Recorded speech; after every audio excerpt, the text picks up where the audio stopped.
Let's face it, diversity of thought is not a new concept, but we failed at it. Help us understand why we haven't figured it out yet, Julia. Okay. Well, I'll start by thanking you for being here, Glenn, and thank you for everybody for sharing this. It's a very special event. Thank you to the University of Phoenix as well. And I think that figuring it out means that we have to pause and actually ask, what is the value of diversity of thought in the spaces that we're inhabiting? Diversity of thought has to be something that shows that it has value, and not just value for figuring out where to go, but value for actually figuring out what the problem is. So all of these different voices and thoughts are what actually spur the action. How can diversity of thought remove barriers to see previously unseen opportunities? In other words, how can leaders stop rewarding conformity of thought that's oftentimes unknowingly perpetuated when hiring new employees and promoting them? I think one, we have to acknowledge that it's really easy for leaders to have conforming thoughts. One, they are feeling pressured every day to solve problems. They're held accountable to how quickly they're able to solve those problems. And so rarely do we have an opportunity to really pause and consider, right, a different way by which we should approach things. And so I love that there are themes that are happening here today. Which is, what is the problems we're trying to solve?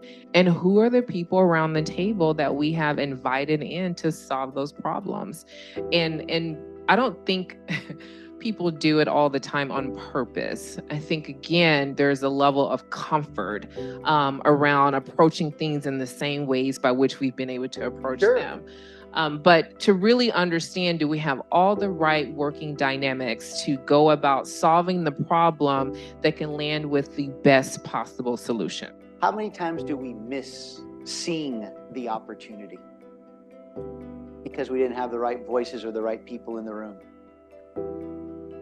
Neil. Yes. What are some of the ways you've incorporated diverse points of view, particularly amongst the younger Gen Z employees? I mean, I think ultimately, right, like what's happening right now is that organizations, for the most part, they know that they have to start promoting what their core values are to start attracting the next level of talent, right? And what we're seeing is that a lot of employers are now starting to create these core values, right? And they're trying to promote them because they know that Gen Z is looking at that, right? But it's starting to create this kind of like cognitive dissonance out there where it's just like, it's all the same thing to these students and these applicants, right?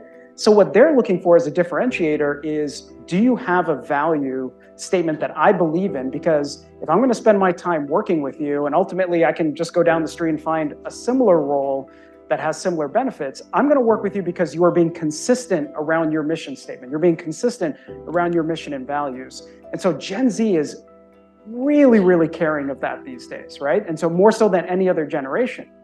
A written value isn't enough. Right. And I think this is the part of standardization that gets me very concerned. Julia, how can generative AI help teams propel the ability to see more opportunities? Well, I think that part of this dialogue that we're having is actually looking at who's getting lost along the way, right? So generative AI, for those who've, played with it, love it, wherever you are on the spectrum, it basically it generates content. But what's really critical for teams is to really focus on what are the questions we're asking. Most problems and most projects don't start with a single question. They start with a condition, a sense of urgency, a sense of need. And if you have a team who asks in different ways into Gen AI as a podium, hey, what about this aspect of the problem? What about this aspect? What about this? If each of us here asks the same question, we get different answers. So what happens? Gen AI can be asynchronous and a member of the team where you can show up as yourself, ask unstructured questions, personal, identifying from where you're coming from, without judgment in a sense.